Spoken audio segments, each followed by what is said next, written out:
3, 2, 1, end of test. King with a go.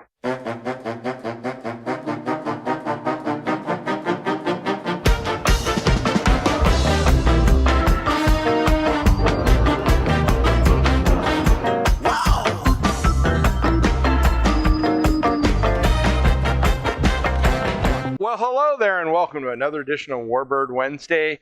My name is Fred Bell. We're continuing down Dive Bomber Lane with the Blackburn Skua, if I'm getting that right. And if I'm not, you will tell me in the comments section. This is an interestingly named aircraft. It's also got a very unique service light. But before my ingenious assistant, Jason, turned me into, what is that, a duck? Got any grapes? A duck.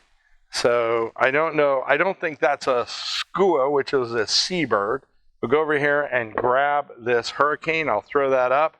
Greg in post can give us a plan view of the Skua. This Hurricane, an incredibly ingenious and really great fighter for the British. They were, again, throwing all kinds of designs into the line. This thing was actually in prototype stage in 1935.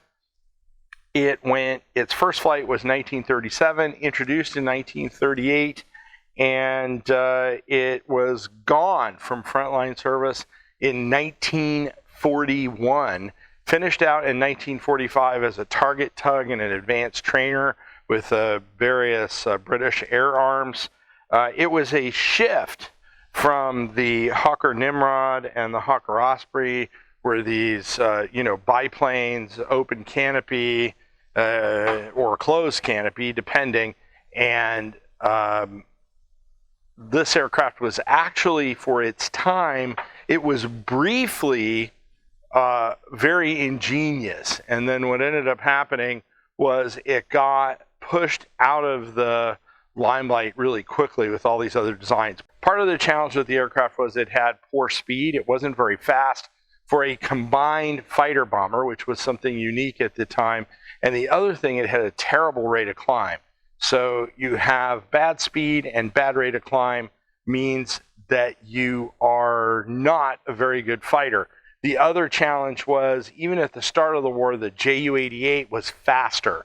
So you can imagine it's trying to do fleet defense and or home defense, and it's getting outrun by the bombers that it's trying to shoot down. Not a good combination. This was a derivative of the Blackburn Shark, and by the time the war started, there were 33 of these aircraft operational of that 192 of the total build. So there wasn't a big build on this. In the Norwegian campaign, its claim to fame was that it sunk the Königsberg, which was the first major warship sunk by a dive bomber in World War II, if you can believe that. And it did fairly well in the Norwegian campaign.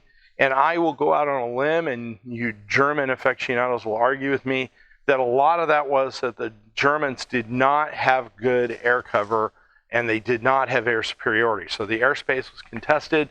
The aircraft was able to perform well. As I said, because of its speed, it didn't have a good rate of climb. Once it ran into determined opposition, it was a sitting duck, and I'm going to talk about that in a minute. Now I'm going to go ahead and put this on the spindle, and I'm going to salute today is British Commandos, because they were very, very big throughout the war, and in the Norwegian campaign, they were critical in a lot of the fights, and then they did a number of special operations fights later in the war. And I'm going to salute those British special operations troop with Jack Jick. Is that what this is? J-A-C-J-I, Jack Jick. Okay, just say Jack Jick. That's what it says on the label. Blue raspberry. Let's see. It does have a California cash refund, 160 calories. It doesn't go after, I don't know what it is, but I've never heard of this. This is interesting. Jason may try to poison me here. So I'm going to salute those special operations troops, the British troops, and I'm going to do it with this Jack, which is a very interesting, maybe that's like a Norwegian name. What do you think? Probably not. But we'll go ahead to all of you British special operators that made a huge difference during the war, during World War II. I salute you. And say cheers.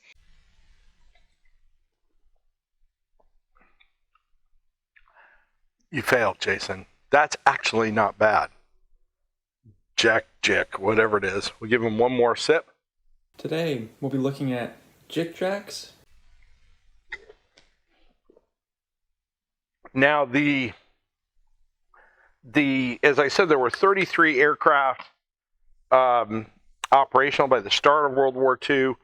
The type also had the first confirmed kill by the British in World War II, aerial victory.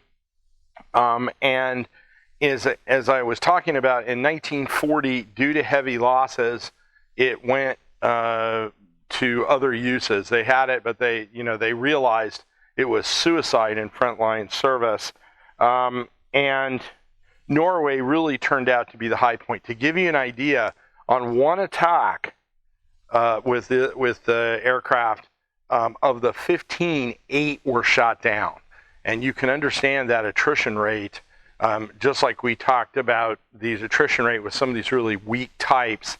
They got into combat and immediately they lost half their squadron strength. You can't do that and continue to fight. And not only that, what a horrible waste of trained personnel in inferior aircraft. So the British wisely pulled it back and made it into a target tug and an advanced trainer, which is interesting. And then the aircraft went by the wayside. It went away. In 1945, they were all but extinct. Now, if you are looking for something fun to do at home, you need to try, this is a good one. This is actually a great painting. I've seen this painting many times. This is a puzzle, but it's a panorama puzzle. You should get this, frame it, put it in your house. I'm sure your wife would love you to have one of these and say, hey, frame it for me. So click on the link and Jason will gladly run down. He will even make the excuses to your wife about why you bought this. What do you think, Jason? No, he's saying no, I will not do that. But click on that link and we'll send you that out. Now, we're in the Pacific hangar and we're about a week out from our education gala. We cannot do all of this without your donation. So click on that link below, send us a few bucks. We could certainly use it to operate the museum. If you are educating those kiddies at home, click on those education guides that are in the description below. And in those links, you will find all of our education guides. You can print them out. You can leave them up. You can teach the entire session. You can teach one if you're homeschooling. But they are really great. And we're getting ready to put our rocket education guide up along with our hypersonic. So that is coming. If you found us on YouTube, go ahead and give us a subscription. We would love for you to do that and give us a comment. We also really appreciate your comments. If you found us on Facebook, give us a like. And the same thing on Instagram. We would appreciate it. My name is Fred Bell. I am the Vice Chairman of the Palm Springs Air Museum. Thanks so much. Have a great day. 3, 2, 1, end of test. King with a go.